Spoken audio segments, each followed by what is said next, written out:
Hi friends, welcome to Ragas kitchen friends. இன்னைக்கு வீடியோல ரொம்ப ஈஸியா செய்யக்கூடிய ஒரு ஈவினிங் ஸ்நாக்ஸ் தான் friends பார்க்க போறோம். இது செய்யிறதுக்கு எந்த ஒரு மாவோ ரவையோ தேவையில்லைங்க. சட்டுன்னு செஞ்சிரலாம். இப்போ இந்த ஸ்நாக்ஸ் செய்யிறதுக்கு நம்ம ஸ்டஃபிங் ஃபர்ஸ்ட் ரெடி பண்ணிரலாங்க. ஸ்டவ்ல ஒரு வாணலி வெச்சிரலாங்க. அதுல 1 ஸ்பூன் அளவுக்கு எண்ணெய் விட்டுக்கோங்க. எண்ணெய் நல்லா சூடானதும் 1/2 ஸ்பூன் கடுகு, ஒரு சின்ன சைஸ்ல இருக்க பெரிய வெங்காயத்தை பொடியா நறுக்கி வச்சிருக்கேன். அதையும் சேர்த்தறலாம். கொஞ்சமா கறிவேப்பிலை சேர்த்துட்டு இதை நல்லா வதக்கிக்கலாங்க. ஒரு பாதி அளவு வதங்கினதும் நம்ம தக்காளி சேர்த்துடலாம். ஒரு தக்காளியை நறுக்கி வச்சுருக்கேன், அதை சேர்த்துடலாங்க. இது கூட கொஞ்சமாக உப்பு சேர்த்துடலாம். இந்த ஸ்டஃபிங்க்கு தேவையான அளவுக்கு நான் உப்பு போட்டுறேன். ஒரு 1/2 ஸ்பூன் அளவுக்கு இஞ்சி பூண்டு விழுது நீங்கள் வேணும்னா சேர்த்துக்கோங்க. சேர்த்துட்டு இது நல்லா வதக்கிடலாங்க. தக்காளி நல்லா வதங்கணும்.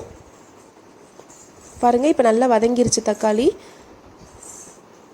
இப்போ இது கூட 2 உருளைக்கிழங்கு நான் வேக வச்சுருக்கேங்க. இது நல்லா மசிச்சுக்கோங்க. மசிச்சுட்டு இது சேர்த்துடலாம்.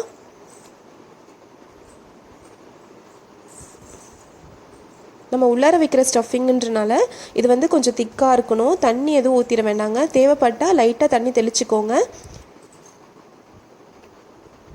இது எல்லாத்தையும் நல்லா கலந்து விட்டுக்கலாம். இப்போ இதில் தேவையான மசாலா எல்லாத்தையும் சேர்த்துடலாம். ஒரு 1/2 ஸ்பூன் அளவுக்கு மஞ்சள் தூள், ஒரு 3/4 ஸ்பூன் அளவுக்கு மிளகாய் தூள், 1/2 ஸ்பூன் அளவுக்கு கரம் மசாலா தூள். இது மூணையும் சேர்த்துட்டு நல்லா கலந்து விட்டுக்கோங்க. எல்லா பக்கமே மசாலா நல்லா மிக்ஸ் ஆகி வர மாதிரி.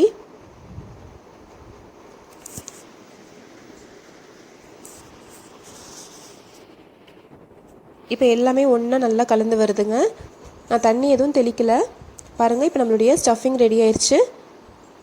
கிட்டத்தட்ட நம்ம சமோசாலாம் செய்கிறதா இருந்தால் ஸ்டஃபிங் ரெடி பண்ணுவோம் பார்த்தீங்களா, பப்ஸு சமோசா, அதுக்கான ஸ்டஃபிங் மாதிரி நம்ம ரெடி பண்ணிட்டோம்.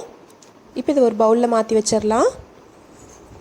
இப்போ நம்ம இந்த ஸ்நாக்ஸ் செய்கிறதுக்கு மேல் லேயர் நம்ம ரெடி பண்ண போகிறோங்க. இந்த மாதிரி ஒரு தட்டு எடுத்துக்கலாம். அதில் கொஞ்சமாக தண்ணி சேர்த்துருங்க. இப்போ நம்ம மேல் லேயர் எதில் பண்ண போகிறோம் அப்படின்னா, பாருங்கள், இந்த மாதிரி அப்பளம் இருக்குது இல்லைங்களா, நம்ம சாதாரணமாக ரசம் சாதத்துக்குலாம் தொட்டுட்டு சாப்பிட்ற இந்த அப்பளம் இருக்குது இல்லைங்களா, இதில் நம்ம மேல் லேயர் பண்ண போகிறோங்க. இந்த மாதிரி ஒரு அப்பளத்தை எடுத்துக்கோங்க. எடுத்துட்டு அதை இந்த தண்ணியில் லைட்டாக ஒரு 10 செகண்ட் டிப் பண்ணி எடுத்தீங்க அப்படின்னா அதோட ஸ்டிஃப்னஸ் கொஞ்சம் குறைஞ்சி நம்ம மடிக்கிற மாதிரி ஆயிருங்க. மடித்தா உடையாத மாதிரி ஆயிரும். இப்போ இந்த தண்ணியிலேருந்து இதை எடுத்துட்டு இதுக்கு நடுவில் 1 ஸ்பூன் அளவுக்கு ஸ்டஃபிங் வச்சுக்கலாம். உருளைக்கிழங்கு மசாலா இதை வச்சுட்டு 2 சைடுமே மடித்து விட்டுறலாம். அதாவது ஒரு பாக்கெட் மாதிரி மடிக்க போகிறோம்.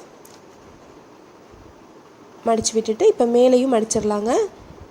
லைட்டாக உடஞ்சாலும் பிரச்சனை இல்லைங்க. நம்ம பொரிக்கிறப்போ அது அப்படியே ஸ்டிஃபாக நின்றுக்கும். பாருங்கள், இந்த மாதிரி 4 பக்கமும் மடித்து ஒரு பாக்கெட் மாதிரி ரெடி பண்ணிட்டோம். இதே மாதிரி எல்லாமே நம்ம ரெடி பண்ணிடலாங்க. நான் கிட்டத்தட்ட ஒரு 6 அப்பளத்தை வச்சு இது மாதிரி ரெடி பண்ணி வச்சுருக்கேன். நான் இன்றைக்கி யூஸ் பண்ணியிருக்கிறது உளுந்து அப்பளம் தான் யூஸ் பண்ணியிருக்கேங்க. இப்போ நம்ம இதை பொரிக்கிறதுக்கு பேனில் எண்ணெய் ஊற்றிக்கலாம். எண்ணெய் நல்லா சூடாகட்டும். சூடானதும் மீடியம் ஃப்ளேமில் வச்சுக்கோங்க. வச்சுட்டு நம்ம ரெடி பண்ணி வச்சுருக்க பாக்கெட்ஸை இதில் போட்டுடலாம். இது போட்டதும் உடனே பொரிஞ்சிரும். ஏன்னா அப்பளம் நம்ம எண்ணெயில் போட்டதும் பொரிஞ்சிரும் இல்லைங்களா, அது மாதிரி டக்குன்னு ரெடி ஆயிரும். இதை ஒரு 2 தடவை இப்படி திருப்பி போட்டுக்கோங்க. நல்லா ஓரளவுக்கு கோல்டன் ப்ரௌன் கலர் வர வரைக்கும், நல்லா கிறிஸ்பி ஆகிற வரைக்கும். 2 சைடும் நல்லா ப்ரௌன் கலரில் வந்துருச்சு அப்படின்னா நம்ம இதை எடுத்துடலாங்க.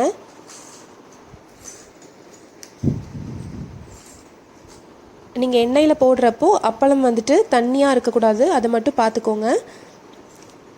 ஓரளவுக்கு ட்ரை ஆனதுக்கு அப்புறமா எண்ணெயில் போடுங்க. இப்போ 2 சைடும் நல்லா பொரிஞ்சிருச்சுங்க. இப்போ நம்ம இதை எடுத்துடலாம். சூப்பரான ஈவினிங் ஸ்நாக்ஸ் ரெடி ஆயிடுச்சுங்க. ரொம்ப இன்ஸ்டண்ட்டாக ரொம்ப ஈஸியாக பண்ணிடலாம். இதுக்காக நம்ம எந்த மாவும் பிசைய தேவையில்லை, எதுவுமே கஷ்டப்பட தேவையில்லை. கிட்டத்தட்ட ஒரு பப்ஸோடைய ஃபீல் இருக்குங்க. வெளியில் நல்லா கிறிஸ்பியாக, உள்ளார சாஃப்டாக, ரொம்ப டேஸ்டியாக இருக்கும். கண்டிப்பாக ட்ரை பண்ணி பாருங்கள். இந்த ரெசிபி உங்களுக்கு பிடிச்சிருந்துச்சுன்னா நம்ம சேனல் ராகாஸ் கிச்சனில் ஒரு லைக் கொடுங்க. தேங்க்யூ.